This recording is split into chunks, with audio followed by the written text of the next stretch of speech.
नमस्कार दोस्तों, आपका स्वागत है आपके अपने YouTube channel A to Z mobile repairing में।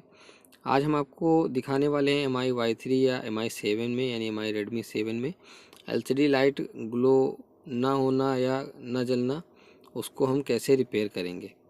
तो आज का जो टॉपिक है दोस्तों सिर्फ़ और सिर्फ दिखाने के ऊपर बेस है, और इस वीडियो में हम आपको इस प्रॉब्लम के बारे में कुछ भी नहीं बताने वाले हैं, कुछ भी नहीं कहने वाले हैं कि कैसे हमने सॉल्व किया, कैसे हमने फिक्स किया। हाँ, एक चीज़ और है, सिर्फ़ और सिर्फ आपको देखकर ही समझना है कि इस फ़ोन में हमारे क्या प्रॉब्लम थी और कैसे उसे हमने फिक्स किया। और इस वीडियो में आपसे हम सवाल भी करेंगे कुछ, जिनके जवाब आपको इसमें कमेंट में यानी इस वीडियो के कमेंट सेक्शन में जाके देना है। और सवाल तो मेरे हिसाब से मेन दो सवाल हैं कि पहला, कि इस फ़ोन में जो समस्या आई हुई है उसका कारण क्या है, उसका रीज़न क्या है जिसकी वजह से ये प्रॉब्लम आई हुई है। तो वीडियो अगर आपने अच्छे से देखा हुआ है और आप रिपेयरिंग भी अच्छे से करते हैं और सही लेवल पे हैं, तो आप अच्छे से समझ गए होंगे और सही जवाब ज़रूर देंगे। तो देखना ये है कि कितने लोग सही आंसर देते हैं और कितने लोग आज के इस वीडियो में जो भी हम सवाल करेंगे उनके गलत जवाब देते हैं।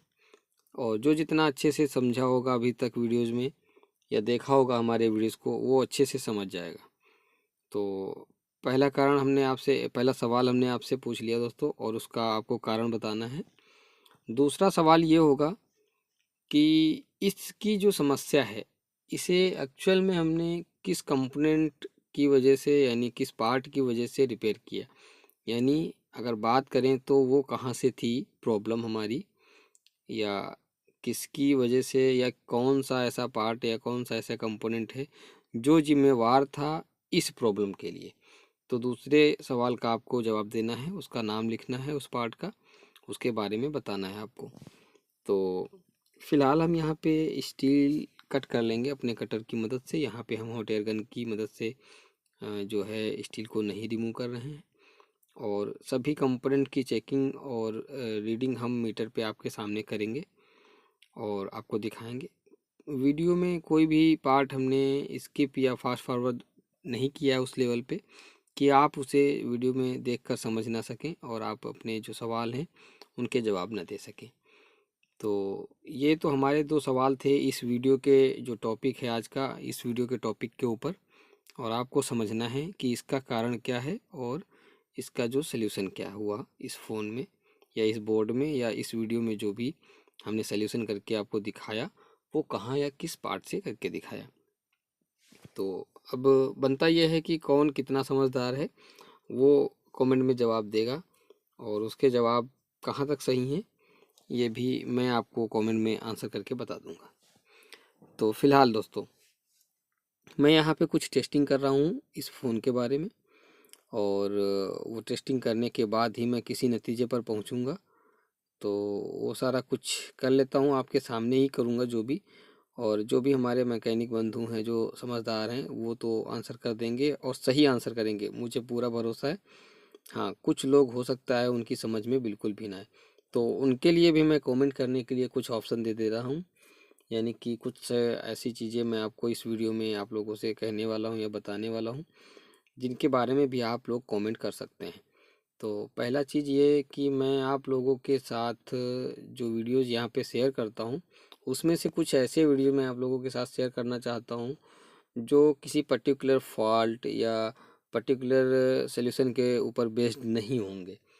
यानी कि मैं ये चाहता हूँ कि कुछ ऐसे सेक्शन होते हैं मोबाइल रिपेयरिंग करते समय, जिन सेक्शंस के बारे में लोगों को कम समझ में आता है, या फिर उनके बारे में उनके विचार जो हैं, यानी उनको जानकारी या नॉलेज की बात कर लें तो वो कम है।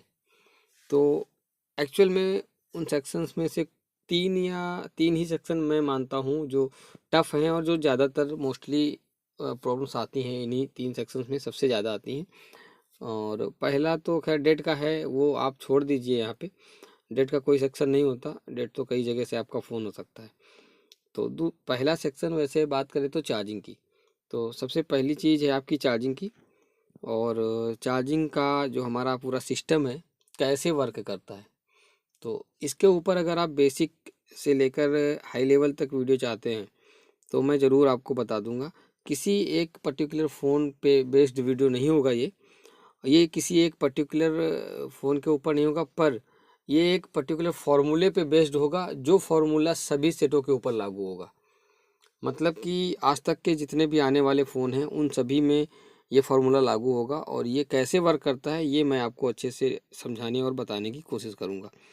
तो इसके लिए कुछ कंपोनेंट्स की जानकारी भी होना आपको ज़रूरी है, तो वो भी आपको जानना चाहिए। तो मेरे हिसाब से कंपोनेंट के बारे में भी मुझे पहले बताना होगा इन सभी टॉपिक पे वीडियो लाने से पहले, अपने हिसाब से, क्योंकि ये वीडियोस तो अभी भी यूट्यूब पे बहुत सारे अवेलेबल हैं, और कुछ लोगों की समझ में वो वीडियोज नहीं आते। क्यों नहीं आते? क्योंकि वो वीडियोस जो हैं वहाँ पे वो किताबी भाषा में है, यानी कि वो कुछ ज़्यादा हाई लेवल पे हैं, या फिर साधारण तरीके से लोगों को वो नहीं समझ में आते उनकी वर्किंग का तरीका बताने पर। लेकिन मैं चाहता हूँ बिल्कुल सिंपल से और आसान तरीके में उन कंपोनेंट की जानकारी आपको दे सकूँ, और आसान तरीके से उसको मैं आपको समझा सकूँ, ताकि आप उसे अच्छे से समझ सकें। जब आप पार्ट के बारे में समझेंगे, उसकी वर्किंग को समझेंगे, उसके काम करने का तरीका समझेंगे, तो आप ज़रूर समझ सकेंगे कि आपके फ़ोन में ये फ़ॉल्ट कहाँ से आया होगा, या किस तरह का कंपोनेंट होगा जिससे ये प्रॉब्लम होगी। मेन रीज़न यही है, लोग जो नहीं समझ पाते कि हमारा एक्चुअल में फ़ॉल्ट कहाँ से हो सकता है या प्रॉब्लम कहाँ से हो सकती है। तो पहला तो हो गया ये हमारा चार्जिंग का, जो सॉरी दोस्तों मैंने चार्जिंग कहाँ बताया, फर्स्ट चार्जिंग के ऊपर वीडियो बनाऊंगा। लेकिन ये सभी टॉपिक पे वीडियो बनाने से पहले मुझे कुछ बेसिक कंपोनेंट्स हैं जिनके बारे में अपने हिसाब से मुझे समझाना होगा, ताकि आप उनकी वर्किंग और उनके काम करने का तरीका समझ सकें, और वो कहाँ लगाए जाते हैं और किस जगह पर उनका इस्तेमाल किया जाता है, या फिर उनको कहाँ कहाँ पर आप इस्तेमाल कर सकते हैं। तो इन सब पर अगर आप वीडियो चाहते हैं तो आप लोगों को कमेंट करके बताना होगा। और दूसरी बात, हमारा नेटवर्क सेक्शन बहुत ज़्यादा आता है, और ये नेटवर्क सेक्शन में अभी आपने देखा होगा अमूमन 3 से 4 आईसी होती हैं, और कुछ मॉडल्स में 5 आईसी भी होती है नेटवर्क सेक्शन में। तो उन्हें समझाने के लिए मैं 4 या 5 आईसी का कोई भी बोर्ड नहीं लूँगा, पर बेसिक कॉन्सेप्ट क्या है उसका, वो मैं ज़रूर आपको बहुत सरल और बहुत ही आसान तरीके से या आसान भाषा में बताने की कोशिश करूँगा। तो आप चाहते हैं तो मैं इस पर भी वीडियो बना दूँगा। तीसरा आपका लाइट सेक्शन।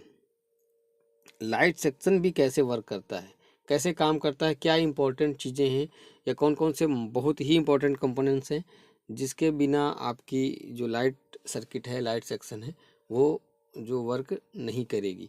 तो आपको इन सभी चीज़ों को समझना होगा, और इन सब पर अगर आप वीडियो चाहते हैं कि ये कैसे काम करते हैं, तो इस पर भी मैं वीडियो बना दूंगा, और अच्छे से आपको समझाने की पूरी कोशिश करूंगा। मेरी कोशिश हमेशा रहती है कि मैं आपको डिटेल में और गहराई के साथ समझा सकूं और बता सकूं।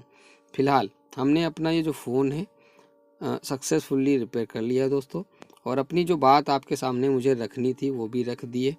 अब बारी आप लोगों की है, आप लोगों को अपनी बात को रखना है, यानी अपनी बात कहनी है हमसे, और बताना है कि ये आप किस किस टॉपिक पे किस किस लेवल में। देखिए कंपोनेंट्स बहुत इंपॉर्टेंट हैं मोबाइल रिपेयरिंग करने के लिए। फिलहाल दोस्तों मिलते हैं किसी नेक्स्ट वीडियो में किसी नेक्स्ट जानकारी के साथ, तब तक के लिए जय हिंद, जय भारत, वंदे मातरम, धन्यवाद दोस्तों।